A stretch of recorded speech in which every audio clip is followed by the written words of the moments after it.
Ryan, I'm tell us. celebrating the West Indies win over England. Yeah, that Champion, of that is course. worthy of celebration. Yeah, I, yeah, I yeah. think I think that's It was I a little think 2 minute celebration. I I, had to go to the washroom before I come I back think into that's it. why you're late, Ryan. But anyway, tell us a Yeah. little bit about Hmm. who you are. Why Well, why? Yeah, tell us a little bit about who you are. okay. Well, I'm Ryan Persaud. I'm 25 years old. I'm in the process of finishing my MBA, and I'm also in the process of becoming a certified ethical hacker certified, CEH. I'm doing Security Plus right now. I also did A Plus, CompTIA A Plus, CompTIA Network Plus. I have a bachelor's degree in computer science, and I'm a finalist in the Scotiabank competition not too long ago locally. So now I'm also going through Action Coach, business development. I love entrepreneurship. I love youth, and I've been nominated the other day to head the youth arm of another organization. I'm thinking about balancing all of that. And I've also started my business, which is the Solution Center. Now, So Ryan, how old are you, brother? I'm 25. I'm Twen- 25. I'm born twen- 1990, 12th of December, the same date as my mom. 25 years of age and you're doing all this stuff. Man, I'm telling you, Guyana is very fortunate. Very, very Oh yes, fortunate. I'm also very patriotic about Guyana. Uh, I want to develop here locally because what I saw is that a lot of Guyanese go away, work very hard in a different country, develop that country, reap the benefits because they're incentivized by doing that. But then they also have this gap in their life where they're like, home is there and I'm here. What would if home and there, which is where you develop yourself, is the same place, which is I, the I, tech capital in Guyana. I like that. I like that, Ryan. Um, Yeah. tell us about the Solution Center. What is this about? Well, the Solution Center is focused around something I coined called BPAs. It's called Business Process Automation. Uh-huh. So with business process automation is where you take small businesses, preferably and medium-sized businesses. You take a lot of mandatory manual tasks and you automate it. One example of what we do is like the HR system, which is where we automate time attendance. Why is it you have to keep a time log? Oh, I have to sign in at this time. This is the time I came in. This is the time I come out. What about if you had a fingerprint system there that just tracks that and it directly links into payroll? Now, you don't have to keep a manual record and nobody can duplicate someone else's fingerprint. That's one example of how persons can take a very manual task and make it automated. A next one, which is where I suggested in my final year project at UG, is electronic voting. With electronic voting, why is it that we have to tally these votes in this country and have to wait 2, 3 days of just tallying the votes, not verifying the votes, because we can still do that manually because of security reasons? Or but if we just did tally was within minutes, you can know the result within the same day. Those are the things that I'm working on: paper-based automation and uh, So process-based so automation. how did you actually got started into entrepreneurship? Okay, entrepreneurship was started. There was a program by the U.S. Embassy, actually the State Department, many years ago, which was held at Georgetown Club. I actually went in there, and it's like you have a couple minutes to pitch your idea, and we have a panel of 3 judges. I pitched my idea there. I wasn't very successful at that time, but it grabbed me. It told me, what about if I was to start my own business? Why do I want to keep working continuously for the rest of my life and not control my pay or my reward? What about if I was in a position to be able to offer value to the world and be rewarded for it? That was the spark that was needed for me. Mhm. So what type of customers you have? Well, I've dealt with hotels. I've set up camera systems where they can go vacation and still see what their businesses are doing. I've worked with a catering company, which is a HR time attendance. I've automated the biometric scan system. I've worked with a medical laboratory. I've also helped them. I'm working right now with a call center. I'm helping them to network their systems. They have over 300 computer systems and they have to deal with calls and VoIP and stuff like that. Um, I'm also working with catering companies and stuff like that. I'm dealing with a bakery right next door and many other businesses. I'm applying. What do you think what do you think is responsible, or what can you attribute your confidence to, Ryan? You obviously know what you're doing. You obviously are Uh-huh. passionate about what you're doing. But Yeah. where do you think you get the confidence from? Well, where I get the confidence from is that I was crossed with a life situation like a year ago. I actually was in a car crash, and I asked myself, I came out of the car crash without any injuries, and I was able to recover with the vehicle, and so.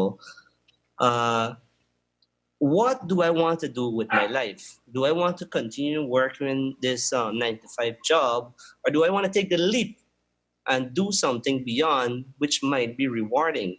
Might be. But the question was, do I want to take the leap? Now, having crossed that particular situation really had me doing a lot of introspection. What am I about? Why am I here? What's my purpose? And then I spent a lot of time up Anai. I was at the music festival. I spent a lot of time meditating. I'm also a transcendental meditation. I have a level 2 art to live in. I did art of silence for 6 days. And I thought to myself, I just sat there in a hammock or lay there in a hammock, and I thought, what do I want to do with my life? And it says you have to create your own purpose.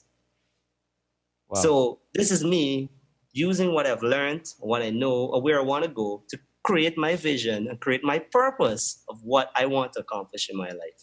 So this is what drives me basically, me creating this purpose, and it is very rewarding for me because this is exactly what I'm looking for. This is where I'm going, and I know I'm taking baby steps because it is many steps I've taken so far. Again, there was another article that asked me what's the definition of success. I said definition of success is that this: you have life, you have success, but the degree of success is the amount of steps you take. So I'm just taking those steps and moving on that path. So You're basically, quite wise for your age, Ryan. I'm really encouraged. So thank you. so what is your deepest fear about doing business in Guyana? My deepest fear is unreliability. Also, the time. Time is a major factor because what's happened? People tend to promise things like people promise, oh, I'm gonna raise this and do that over this period of time, and then when they go in office, they can't do it. The problem there is that when you want to accomplish something, you need to have a plan first. You need to be realistic about your plan. And what I find is that most people don't have a plan. Most businesses actually just jump in there and say, well, we can do this, and they put on the Guyanese accent. Bye, we could do that, we could do that, we could do this and do that. But when time comes to deliver, they're not there. So So my big fear, that's where you get most of your frustration. yeah, Um, yeah. people not keeping their word, or people not having a plan. How important for all the young entrepreneurs looking at you this evening, this afternoon? How Mhm. important is a plan? A plan is 1,000%, which is unrealistic, is 100% important. Mhm. If you don't measure where you're going, how are you going to know if you got there or how far it is? How long you've been in business, Brian? Actually, in business, as in performing business, is about 6 months, Hmm. but I've been involved in my particular industry and business for over 10 For years. 10 years. Okay. What type of challenges you have faced when you first started your own business? Well, the challenges were you always have this intention that someone tells you about a job. I can do that. Yeah, I can do this too. But then when you go on the job, the parameters of the job are a bit different because, like for example, my first job was doing accounting. This lady had QuickBooks set up and she had the right things. When I got there, now she doesn't have the report. They're not using the reports correctly. Like what I mean is like when you go on the job, then you realize that things aren't the way as you thought they were. So that was the greatest difficulty going on the job, and then your expectations are here, but then the reality is here, and you just don't know what to do, and you end up taking longer because to move the reality into the level of service that you want to deliver, it's kind of difficult. So how did you get over that? How did you get past those hurdles? Well, to get past that, obviously you have to do a, a lot of groundwork. Uh-huh. You have to do a lot of research. You have to know as much as possible before entering the project, before uh, delivering. And the more you know beforehand is the more you can prepare yourself. So that when you get there, it's like having all your toolkit on the go, like packing a special bag, put in a tablet, put in a USB, put in a screwdriver, put in everything. Because when you go on site, you just don't know what to expect. That was the biggest challenge. And then rather than to travel all the way back to get all these resources and then to deliver it, again, reality is here, expectation is here. And if you don't have the necessary resources to deliver the service at the given time, that's where customers like, I thought you said you would have done this, but then you're like, but this is not what I've expected. Like the whole deliberation between where you want to deliver service, but they just don't have the. Are you confident in getting customers? Yeah. Getting customers is not a problem. Actually, what I found is that if you do good business with customers, they come back to you. They come looking for you. Okay. It's a situation I'm in with some of our customers. So They know. let's say Ryan that someone, an organization or someone decide to invest in you, Yeah, yeah. Give me 1 second, Uncle. 1 second. Yeah. All right. Yeah. right? Yeah. Let's say Oh, yeah, no. someone or an organization decide to invest in you, Mhm. and you have to, and you're going to expand your business. Do you have access to the right talents? Yes. One of the main skills that I've actually worked on is training, support, and human resource development. I've studied human resource development twice. Really? Actually, 3 times. I've studied it 3 times, actually. Sorry. I have 3 certificates in human resource development, but that's beyond the point. Developing your people and to get them to the level where you want them, you need to incentivize them. You need to give them the necessary documentation. And you also need to keep a checklist for accountability. So I believe that having those 3 things in place, I can train anyone and get them up to scratch where I need them to. What are your qualifications? What is your experience? And then you can know from there, okay, if this is where you are and this is the requirements of this job, in order to do this, you need to know this. So I'm going to train you how to do this. These are the programs that we have available. I've looked at ABE training in terms of marketing. I've looked at CompTIA training. These are the programs we're going to offer you for free. This is part of your job. Because in order to you to be able to have excellent service delivery, you need to know these things. And then we're going to train them, get them on board. Okay. And then we're going to say the first week, this is what we expect. And this is what you have to do. If they can deliver that, then we say, yes, you are the candidate. If they can't, we go back and give them a second chance that this is the next week. These are our expectations of results. If they can't, we do some more training. Again, there's a plan to get persons onto the job to be able to have service excellence, which is what this is what I'm really looking for in any employee that will work with me. I feel very silly with the next question I was going to ask you, a follow-up question, and that is, how are you convinced that you're cut out for entrepreneurship? But after listening to this, I am thinking, well, what encourages you to go out? Let me just throw it out there anyway. What encourages you to continue doing what you're doing, Ryan? Well, one of the main things is that when I look around Guyana, customer service, especially that terms and many dialects of it, is missing. When you go to a place, like people don't even know how to talk to you. It really hurts. This is from a personal level now. It really hurts my heart to go to businesses and then to deal with these hardships because, first of all, it's not the employee's fault. And second of all, the persons in charge don't know that customer service is lacking. And then the customer is there suffering, I just need another whatever. I need a combination of this. I just want this to make me feel happy. And then then the person delivering the service is like, we got this, And it's like, if they had very good. If they just have a basic training in customer service in all these businesses, we would be so much better. But people don't just, it just hurts my heart that customer service and service delivery standards are so low. Like for me, like my goal is that not only for me in making money and being an entrepreneur, but to also see a change in the country in terms of people doing these things. Because other countries, you can go there, especially where tourism, hospitality are major parts of their economy. They train these people and they have these things, and you just feel happy to be a part of their country and their culture. So, but when you come to Guyana, it's like, nah, you just not satisfied. Ryan, how can people find you?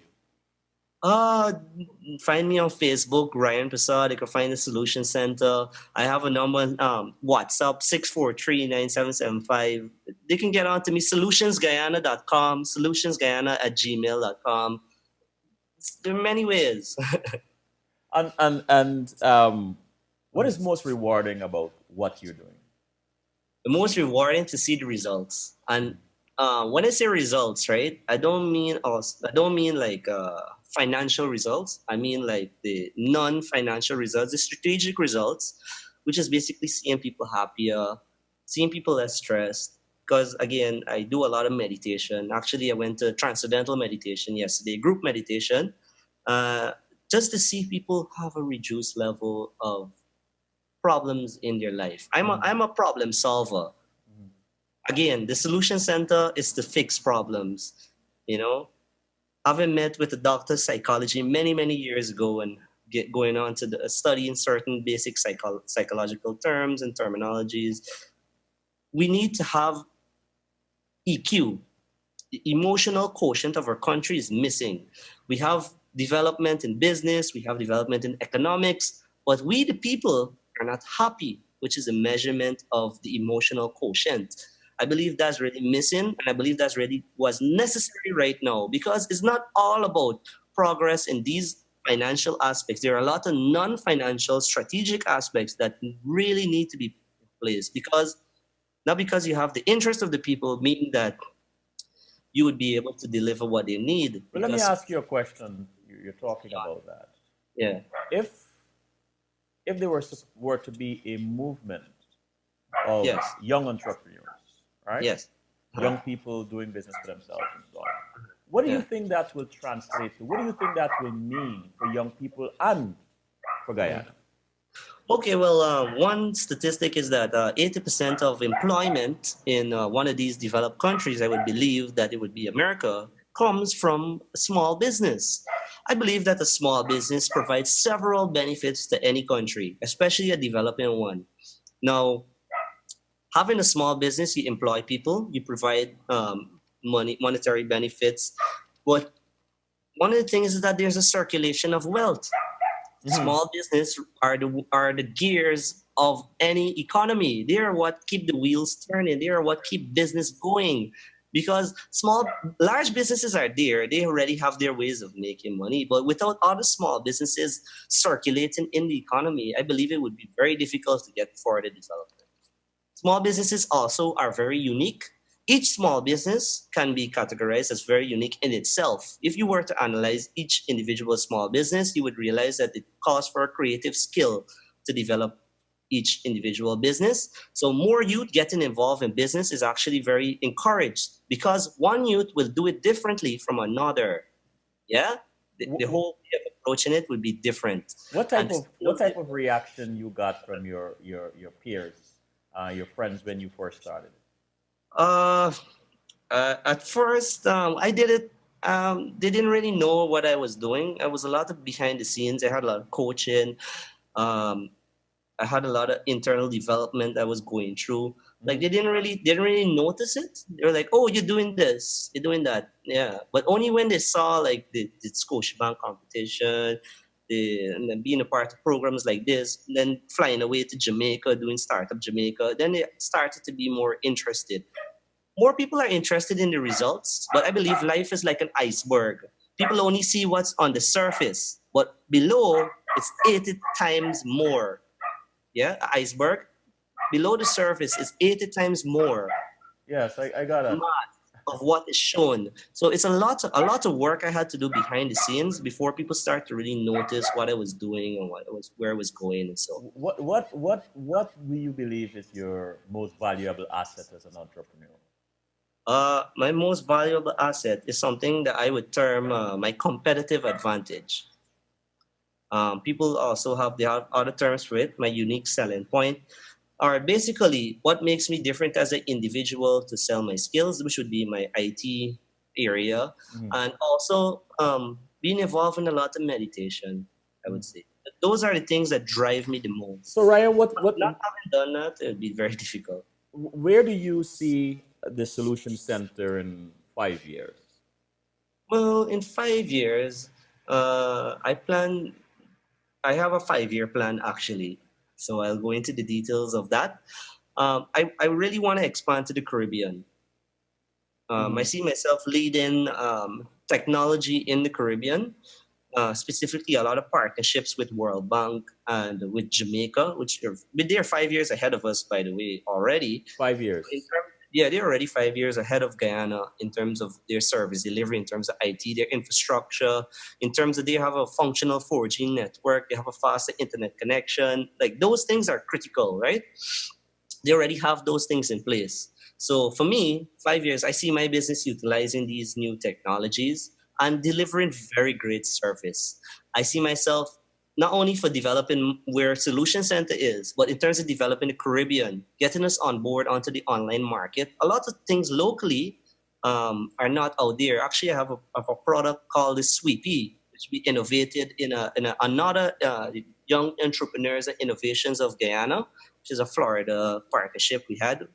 Um, why don't we have more innovation in the Caribbean Mhm. in terms of developing our products locally? That we can use coconut, we can use those other things. So I see myself putting those products on a technological platform that globally reaches the rest of the world. Like, R- okay, you can get cars rip online, stuff like that. Ryan, if you had Uh, the ears, if you had the ear of the government, the Minister of Telecommunications to be exact, yeah. what would Okay. you say? What are 3 or 4 points you would make to her? Or the first point is that we need infrastructure. We need a functional fiber optic connection. If that's too expensive to set up, we need to have a 4G or even a 5G network because a 5G might even be cheaper to implement with the newer technology. We need to have a space where people can exchange data very quickly. Second of all, we need a lot of IT security policies in terms of sharing of data between agencies. What I find is that GRA is not willing to share data because they do not trust these other third-party industry businesses. NIS, I've worked very closely with them too. They're not willing to share their database. So what if we had a lot of security policies and then implement those policies to ensure the security of those organizations? Okay, I can feel comfortable as GRA to share my information with NIS. Republic Bank can share the information with Bank of Guyana. Like those are two critical areas there, which is the infrastructure, the security policy, and third of all, I need to have a lot of young tech persons involved in technology training. What that means is we need persons that are involved in basic computer literacy because I know, first of all, English literacy in Guyana is very low. So we need the youths to be involved in like how to use a computer, how to be involved in using Word, how to be involved in using the internet, and then how to be involved in using technology and a continuous training process. Yeah, I'm in the middle of an interview. Yeah. So those three aspects, I'll summarize them again. The Mhm. first one would be infrastructure, Mhm. having a very functional data exchange network, then having IT policies to govern the exchange of data, and then uh, basically training and development, specifically youth, but also other arms of the country because youth are more willing to learn new things, but also training older persons too how to use the technology across the other two arms. So that would be my plan. The first three things that I will look at in an aspect. There are many others too, but those are the three most critical that's needed at this moment right now. Ryan, for the young people, young Yeah. and entrepreneurs, Mhm. what are 3 books you would recommend that they All read? right. One of the most influential training in my life was actually Dale Carnegie. You don't need to go to the training. You can learn how to influence people and win friends. Mm-hmm. That'd be the first book. The second book would actually be Sun Tzu, The Art of War. Mm-hmm. Yeah, and the third book, I would say there's a book by Peace Pilgrim. I can't remember her. It's a free book. You can just go to the website and you can get it. She walked around America about 5 times, just walking. She ran over 10,000 miles. Yeah, running. Yeah, Wow. yeah. She actually ran her journey with on volunteer service. She would not ask people for anything. People would just give her, and she ran around America like that. So it's like those three books: Peace Pilgrim, uh, The Art of War, which is number two, Peace Pilgrim number three, Art of War number two, and How to Win Friends and Influence People number Yeah, one. encouraging. If you Yeah. could turn the time, if you could turn Uh, back the hands of time, okay. what would you love to do in regards to your business? I wouldn't change anything. I believe that everyone's life is unique, and I believe my life is unique, and I believe that the things that happened in my life were necessary because I believe that those things were helped to shape who the person I am. And if I would have changed anything, I wouldn't be the person I am today. I believe those things help to shape me, especially the difficult situations. I thank God for those difficult situations and His blessing in saving me from the consequences of the worst of it, that I can be here today to be able to speak with you and to be able to share my thoughts, which can hopefully help at least one person to move themselves forward. Ryan, for those days when you don't feel like getting up and doing what you have to do, who or Mhm. what gets you out of that mindset? I well, it's difficult at times to turn over, but what I find is that when I take the first step, everything else becomes a blur. So I would say if you're in a difficult situation, don't think about it. Just take the first step. And after you take that first step, it just everything becomes secondary. Everything basically becomes secondary from there. Just take the first step. That's all is needed. With any change and any improvement, just take the first step. So I try not to think about it too much. I mean, my mind doesn't want to get caught up in that. What I find is that when I wake up in the morning, and like I usually get very discouraged and so, and then I'm like, from the time I take that first step, That's everything it. just works out. Yeah. Do you believe a youth movement on entrepreneurship is possible?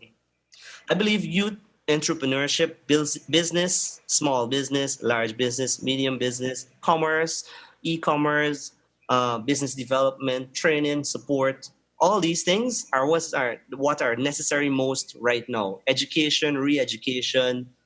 I believe that's what we need right now to move forward. Can the If government help? what I believe the government are they aren't the describe it, they aren't the sparks. Government is not the sparks to lead a change in any country. It comes from the people. So I believe that the government can be facilitators of the people. Success in any country, which I've seen, I've looked at several other organizations, I've looked at specifically Alibaba in China.